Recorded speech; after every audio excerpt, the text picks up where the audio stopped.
The Duchess of Malfi, by John Webster, Chapter 1, The Duchess and Her Brothers.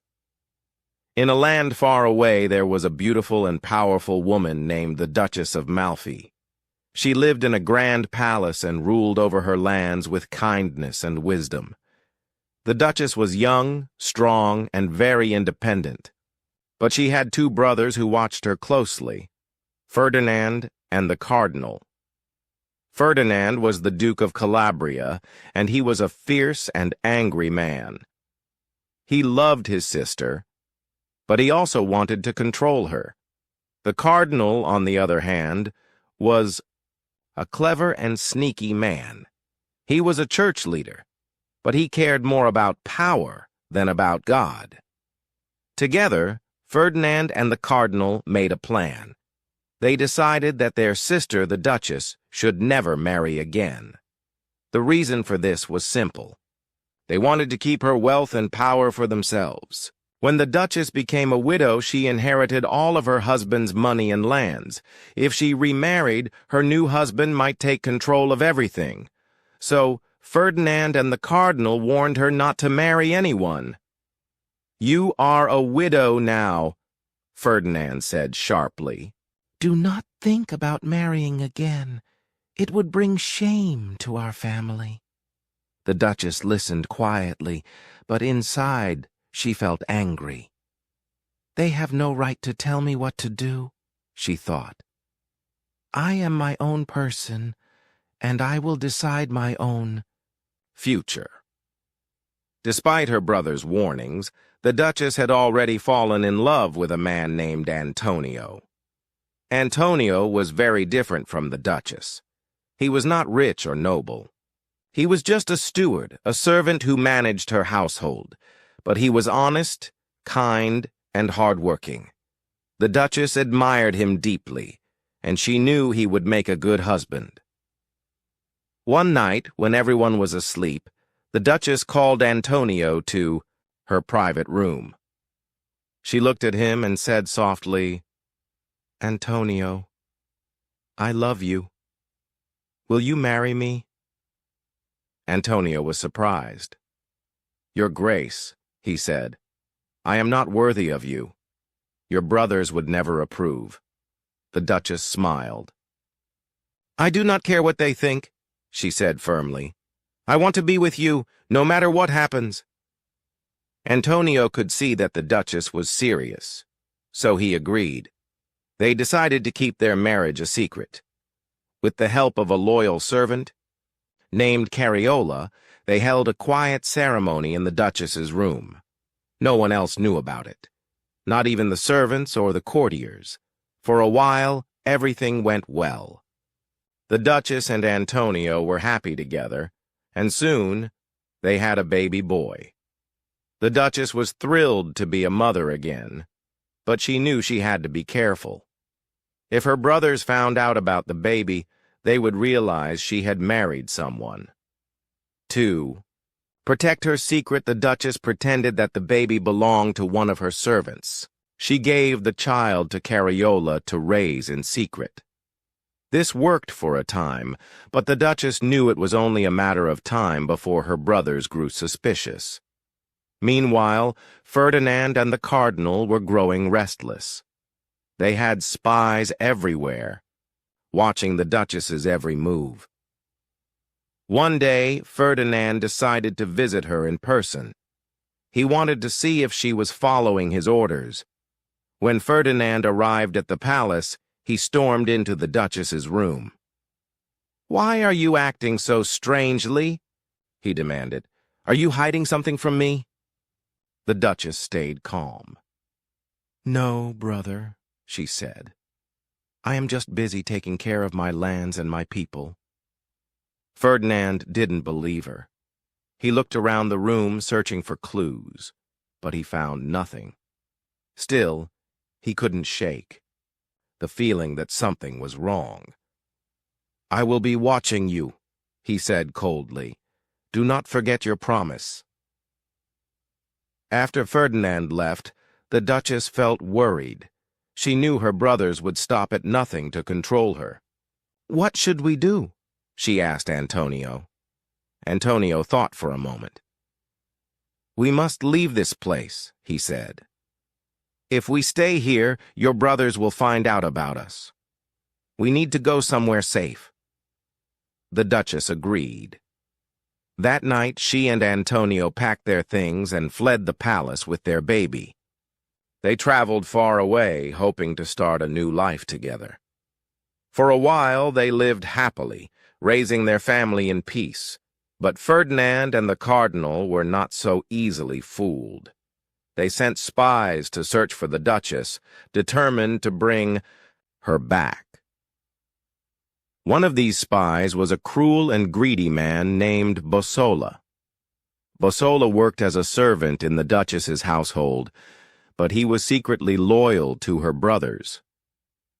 Bosola began to suspect that the Duchess was hiding something. He noticed that she seemed unusually happy, even though she was supposed to be mourning her husband. He also saw signs that she had children, though no one spoke of them openly. One day, Bosola decided to test the Duchess. He brought her a gift: box of apricots. "These are fresh from the garden, Your Grace," he said with a sly smile. "I thought you might enjoy them." The Duchess thanked him and ate one of the apricots. Moments later, she felt sick and fainted. Bosola watched carefully, pretending to be concerned. "Are you all right, Your Grace?" he asked. The Duchess recovered quickly, but Bosola had seen enough.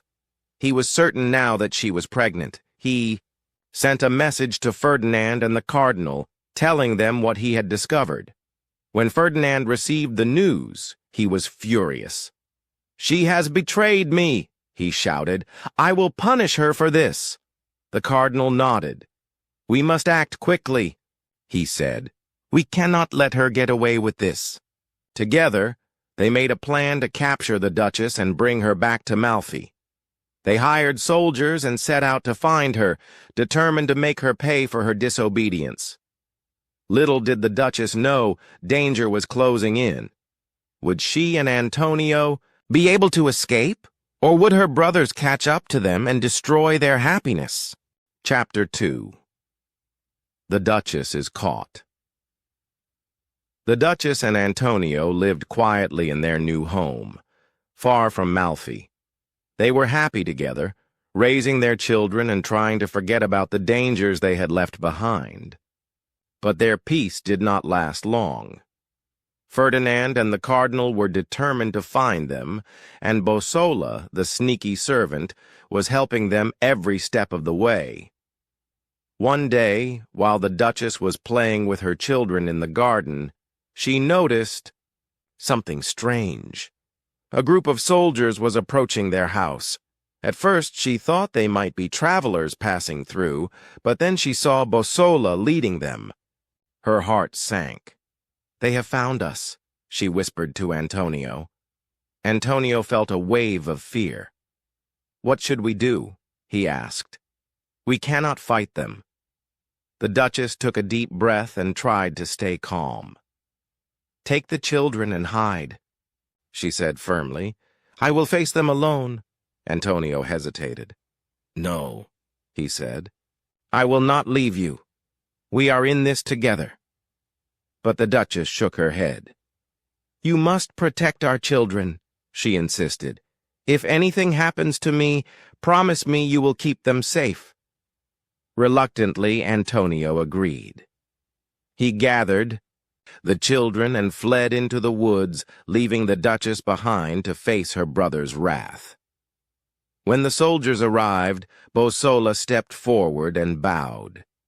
"Your Grace," he said, addressing the Duchess, "your brothers have sent us to bring you back to Malfi." The Duchess stood tall, refusing to show fear. "Why have they sent you?" she asked coldly. "What do they want from me?"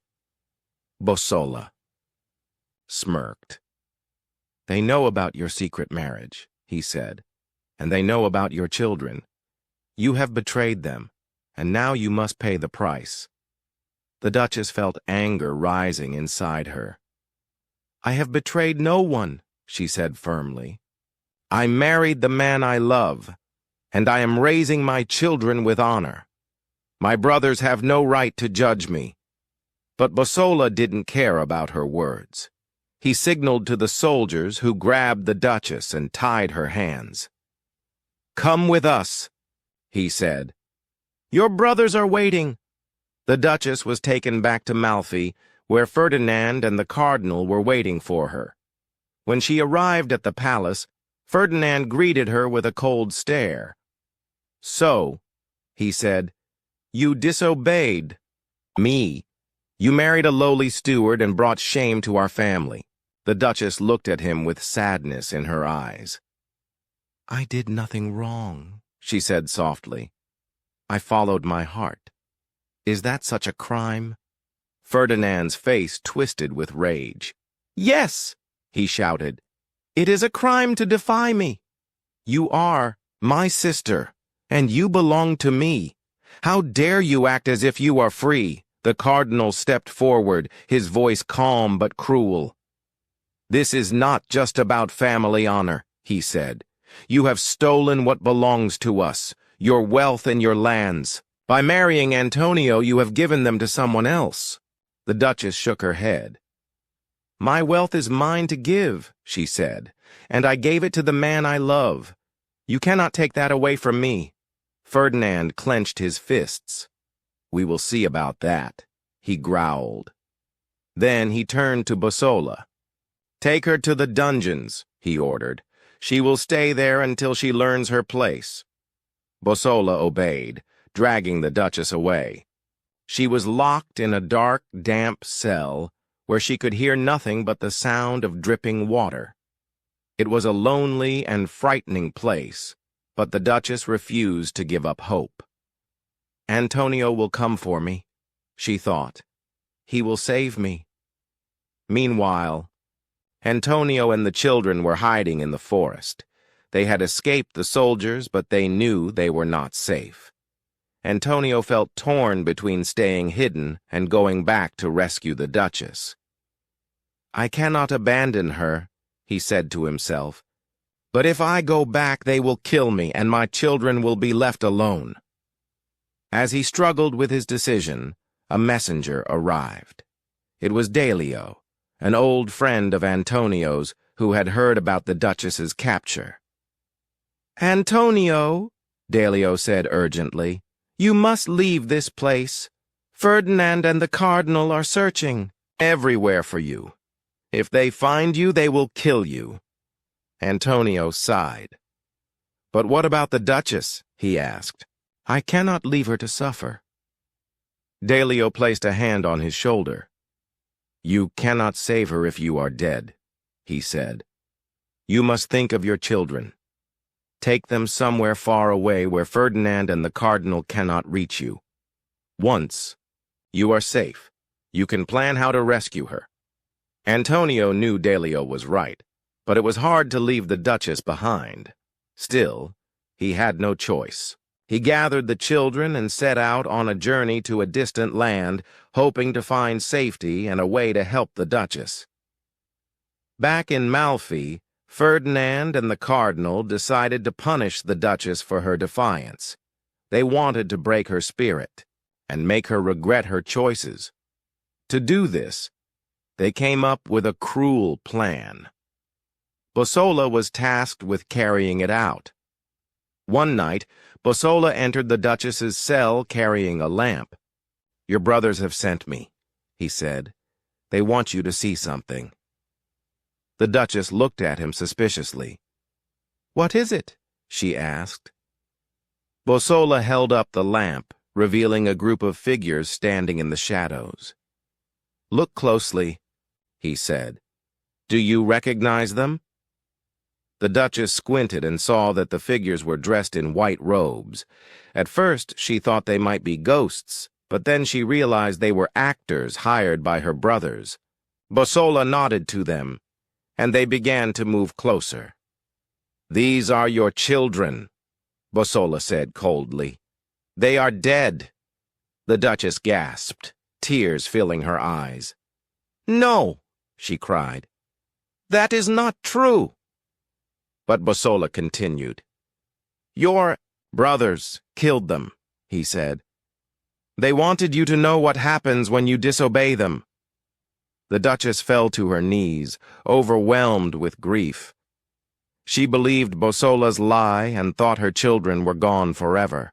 Her heart broke, but even in her pain, she refused to beg for mercy. "Do your worst," she said weakly. "I will never submit to you." Ferdinand watched all of this from a hidden corner, pleased with the effect of his plan. Good, he thought. She is broken now. But the Duchess was stronger than he realized. Though her heart was heavy with sorrow, she still held on to hope. "Antonio is alive," she whispered to herself. "He will survive, and he will remember me."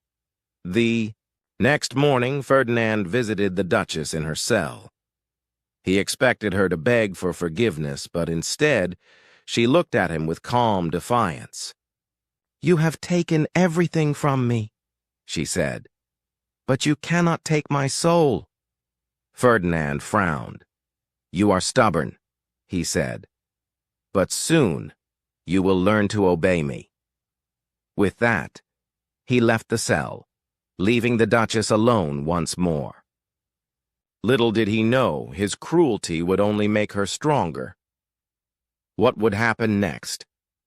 Would Antonio find a way to rescue the Duchess, or would Ferdinand and the Cardinal succeed in destroying her completely? Chapter 3. The Duchess's Courage. The Duchess remained locked in her dark, damp cell, but her spirit was unbroken. Though Ferdinand and the Cardinal had tried to crush her with lies about her children's deaths, she refused to let their cruelty defeat her. Deep down, she still believed that Antonio and her children were alive. "They will survive," she whispered to herself, "and they will remember me." Ferdinand, however, was growing impatient. He wanted the Duchess to submit to him completely, to admit that she had made a mistake by marrying Antonio, and to beg for his forgiveness. But no matter how much he punished her, she remained calm and defiant.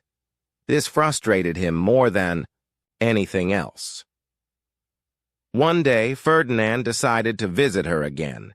He entered the cell with Bosola at his side. "Have you thought about what I said?" he asked sharply. "Will you obey me now?" The Duchess looked at him with steady eyes. "I have done nothing wrong," she said softly. "You cannot make me feel guilty for loving my husband and my children." Ferdinand clenched his fists. "You are blind," he shouted. "Do you not see what your choices have cost you? Your children are dead because of you." The Duchess felt a pang of sadness, but she did not break. "If they are truly gone," she said, "then I will join them soon. But I will not regret my love for them, or for Antonio." Ferdinand turned to Bosola, his voice trembling with anger. "This is useless," he muttered. "She refuses to listen. What should we do next?" Bosola thought for a moment. "Perhaps," he suggested, "we should try a different approach. Instead of punishing her, we could trick her into thinking she has escaped. Then, when she lowers her guard, we can strike." Ferdinand nodded slowly. "Yes," he said, "that might work. Prepare everything." Later that evening, Bosola returned to the Duchess's cell. He unlocked the door and stepped inside. "Your Grace," he said quietly, "I have come to help you." The Duchess looked at him suspiciously. "Help me?" she asked. "Why would you do that?" Bosola lowered his voice. "I do not agree with your brother's cruelty," he lied. "They have gone too far, and I want to set you free. Follow me, and I will lead you to safety." At first, the Duchess hesitated. She didn't trust Bosola. He had been loyal to her brothers all along, but something in his tone made her believe him. "Very well," she said finally. "I will follow you." Bosola led her through the palace, avoiding guards and staying in the shadows. They reached a small room where a coffin lay waiting. "Get inside," Bosola instructed. "It will look like you are dead. Once we are outside the city, I will release you." The Duchess hesitated again. "Is this truly necessary?" she asked. "It is the only way," Bosola replied.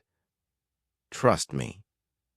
With no other choice, the Duchess climbed into the coffin. Bosola closed the lid and signaled to the guards who carried the coffin out of the palace. As they walked through the streets, the Duchess lay still, her heart pounding with fear and hope. When they reached the edge of the city, Bosola opened the coffin. The Duchess climbed out, gasping for fresh air. "Thank you," she said softly. "You have saved me." But before she could say more, Bosola stepped back and revealed his true intentions.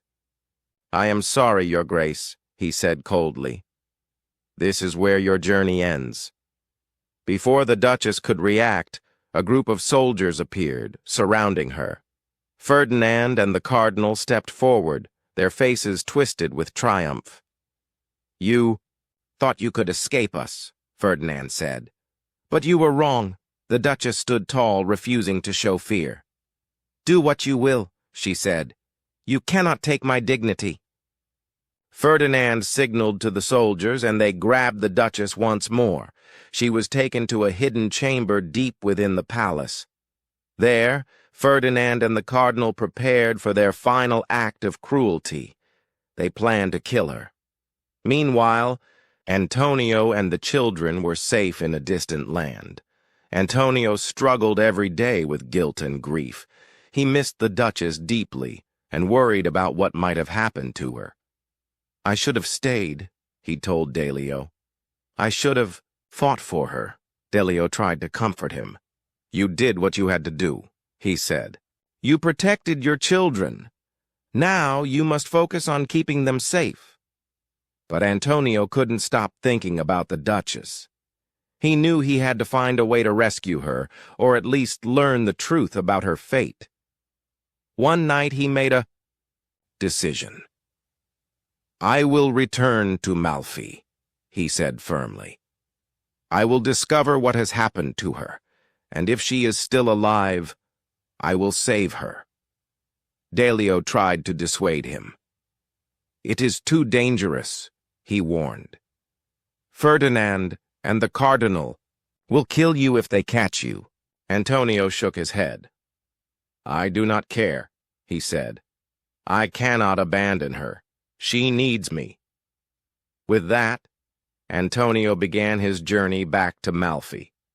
Along the way, he disguised himself as a traveler, hoping to avoid detection. When he reached the city, he learned that the Duchess was being held in the palace. Rumors spread among the people. Some said she was already dead, while others claimed she was still alive but imprisoned. Determined to find out the truth, Antonio sneaked into the palace. He hid in the shadows, watching and listening. Finally, he overheard Ferdinand and the Cardinal speaking in a private room. "She is stubborn to the end," Ferdinand said angrily. "Even after everything we have done, she still refuses to beg for mercy." The Cardinal nodded. "Then we must finish this," he said coldly. "Tonight, she dies." Antonio's heart sank. He realized he was too late. The Duchess was going to be killed. Desperate to save her, he searched for a way to reach her. But the palace was heavily guarded, and he knew he couldn't fight his way through. As night fell, Ferdinand and the Cardinal entered the Duchess's chamber. She sat calmly, her head held high. Are you ready to die? Ferdinand asked cruelly. The Duchess looked at him with quiet strength. I have been ready for a long time, she said. Do what you must. Ferdinand signaled to the executioners, who stepped forward with ropes. The Duchess closed her eyes, thinking of Antonio and her children. I will see you soon, she whispered. Just as the executioners prepared to act, a loud noise echoed through the palace. It was Antonio trying to break in. The guards rushed to stop him, but Antonio fought bravely, determined to reach the Duchess. What would happen next? Would Antonio save the Duchess in time? Or would Ferdinand and the Cardinal succeed in their cruel plan? Chapter 4. Antonio's Sacrifice. The palace was in chaos. Antonio had managed to break into the Duchess's chamber, but the guards were closing in fast. He fought bravely, using whatever he could find as a weapon, a chair, a candlestick even, his bare hands. His only thought was to reach the Duchess before it was too late. Inside the chamber, Ferdinand and the Cardinal watched in shock as Antonio burst through the door. The executioners froze, unsure of what to do. For a brief moment, there was silence, broken only by Antonio's heavy breathing and the Duchess's gasp of surprise. "Antonio!" the Duchess cried, her voice filled with both joy and fear. "What are you doing here?" Antonio didn't answer. He ran to her side, cutting the ropes that bound her hands. "We have to leave now," he said urgently. "There's no time to waste." But Ferdinand quickly recovered from his surprise. "Stop them!" he shouted at the guards. "Do not let them escape!" The guards rushed forward, surrounding Antonio and the Duchess. Antonio stood protectively in front of her, ready to fight to the death if necessary. "Stay behind me," he told her firmly. "I won't let them hurt you." The Duchess shook her head. "No," she said. "I will not run any more. If this is how it ends, then so be it."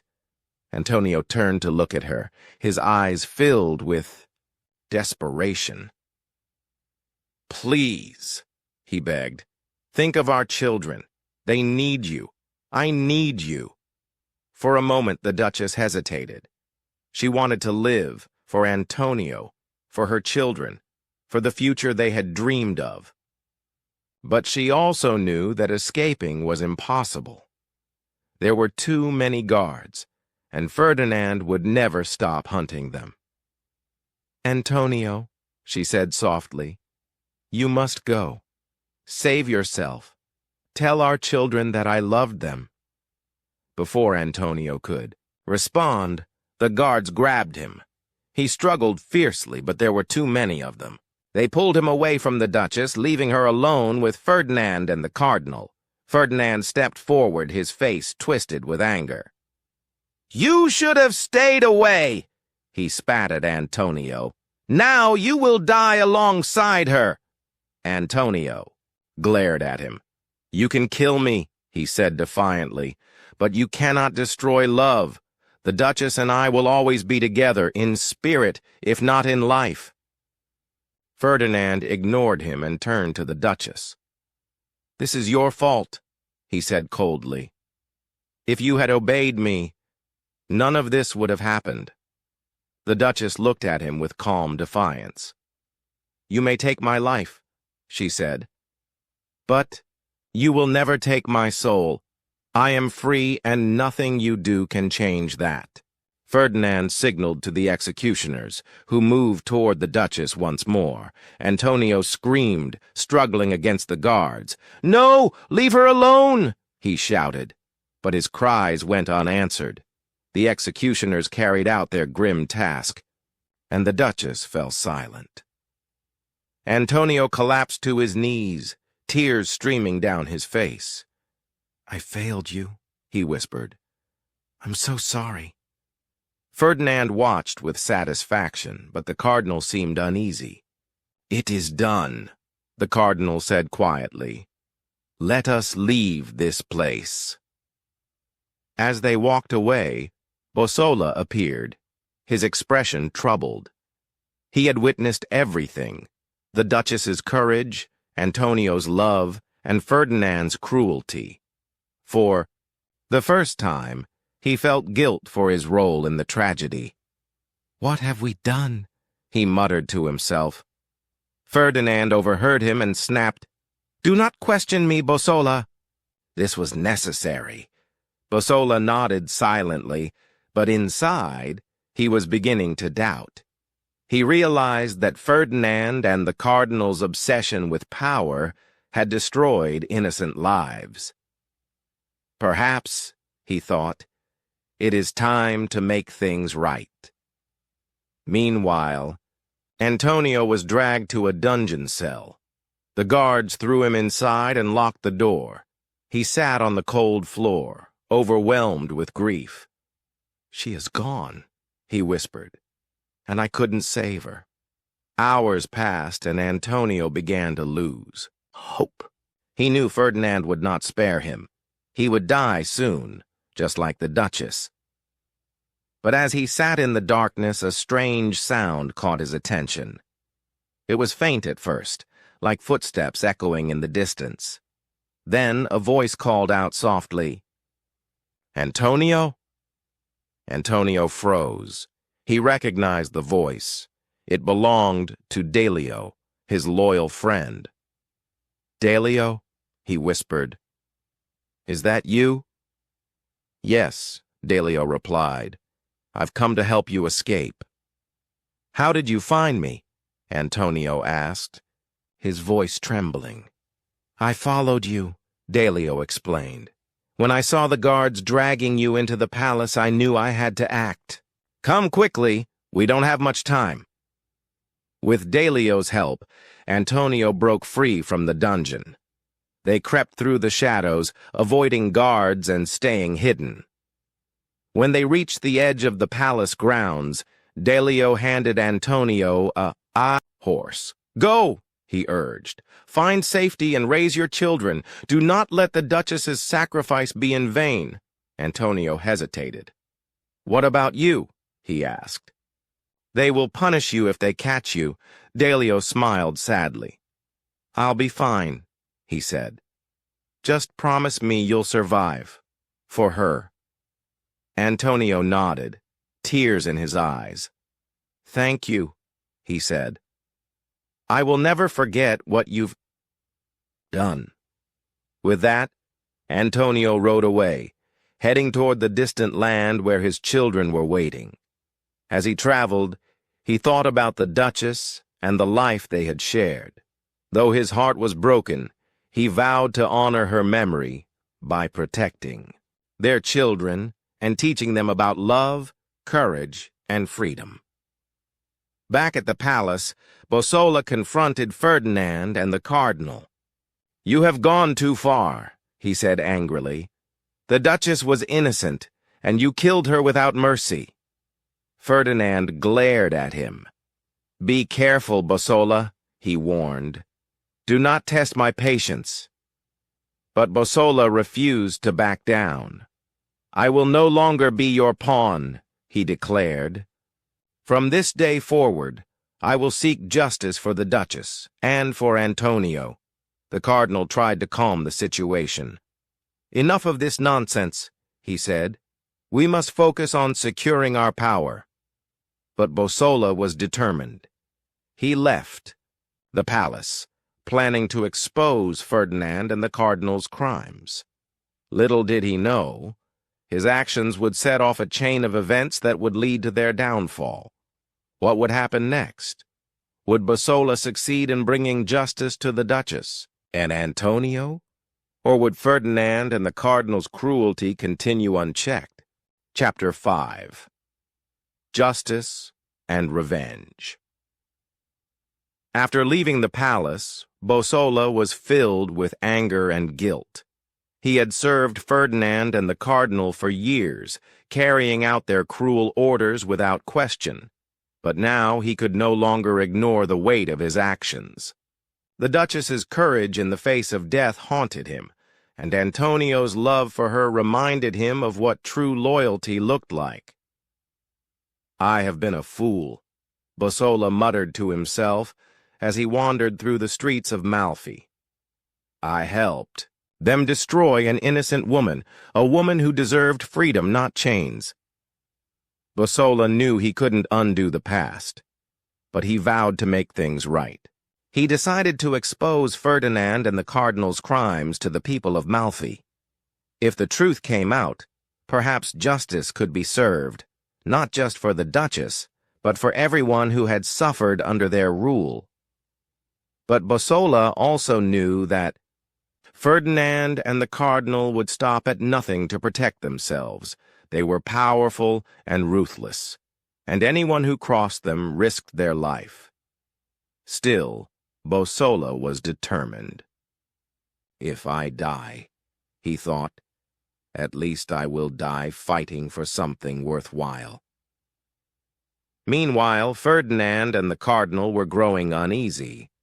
Though they had succeeded in killing the Duchess and capturing Antonio, they felt no peace. Ferdinand, especially, was tormented by guilt.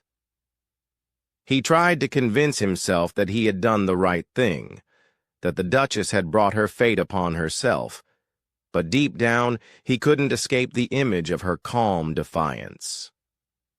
One night, Ferdinand paced back and forth in his chamber, unable to sleep. "Why can't I forget her?" he muttered. "She is dead, and yet she haunts me." The Cardinal entered the room, looking equally troubled. "Brother," he said, "we must remain strong. What is done is done. We cannot change the past." Ferdinand shook his head. "You do not understand," he said. "Every time I close my eyes, I see her face. She never begged for mercy, never showed fear. How could she be so brave?" The Cardinal sighed. "Perhaps it is better not to think about it," he suggested. "We must focus on securing our power. If word of what we have done spreads, we will lose everything." At that moment, a servant rushed into the room. "My lords," he said nervously, "there is trouble in the city. People are talking about the Duchess's death. Someone has been spreading rumors."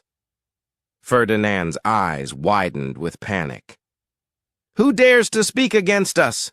he demanded. The servant hesitated. "It is Bosola, my lord.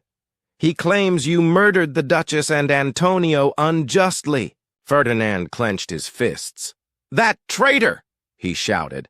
"After everything I gave him, he turns against me now."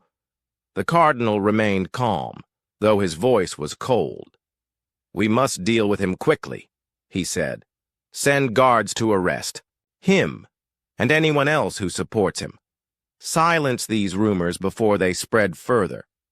Ferdinand nodded and ordered the guards to find Bosola. But Bosola was ready for them. He had gathered a small group of allies, people who had suffered under Ferdinand and the Cardinal's rule and wanted justice. Together they planned to confront the brothers directly. When the guards arrived, Bosola stood his ground. "You think you can silence the truth?" he said boldly. "The people of Malfi deserve to know what kind of men rule them, murderers and cowards." The guards attacked, but Bosola and his allies fought back fiercely.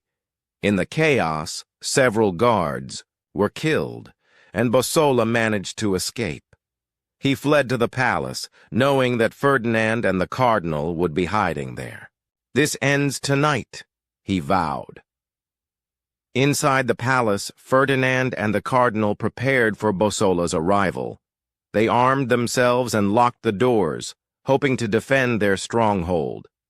But Bosola was clever. He found a secret passage that led straight to their chambers. When Bosola burst into the room, Ferdinand and the Cardinal drew their swords. "You dare to come here?" Ferdinand snarled. You will pay for your betrayal! Bosola didn't hesitate. He lunged at Ferdinand, and the two men clashed in a fierce battle. The cardinal tried to intervene, but Bosola's allies appeared, overpowering him. In the end, Ferdinand and the cardinal lay defeated, their reign of cruelty finally over. As Ferdinand took his last breath, he whispered, "The Duchess, forgive me." The cardinal, too, succumbed to his wounds, leaving behind only silence. With the brothers dead, Bosola turned to the people of Malfi.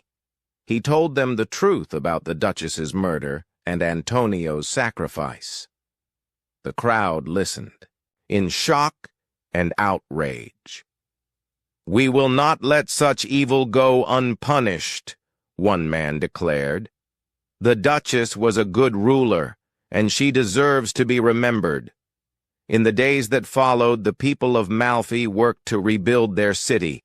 They honored the Duchess's memory by naming a garden after her, a place where families could gather and children could play. It was a symbol of hope and renewal, a reminder that even in the darkest times, light can prevail. Antonio, meanwhile, reached the distant land where his children were waiting. When he told them about the Duchess, they cried together, mourning her loss. But Antonio also shared stories of her strength and kindness, teaching them to carry her spirit in their hearts. "Your mother was a remarkable woman," Antonio said. "She loved us more than anything, and she believed in freedom, even when it cost her everything. Let us honor her by living with courage and love." Years passed, and Antonio raised his children to be wise and compassionate leaders. They grew up hearing tales of their mother's bravery and their father's devotion. Though they never met her, they felt her presence in every act of kindness and every moment of joy. As for Bosola, he disappeared after avenging the Duchess. Some say he left Malfi to start a new life, while others believe he stayed behind, watching over the city from the shadows. Either way, his actions ensured that the Duchess's story would never be forgotten. And so the tale of the Duchess of Malfi comes to an end, a story of love, betrayal, and justice. Though it is tragic, it reminds us of the power of courage and the importance of standing up for what is right, even in the face of overwhelming odds. What lessons will the people of Malfi take from this tragedy? And how will the Duchess's legacy live on in the hearts of those who remember her?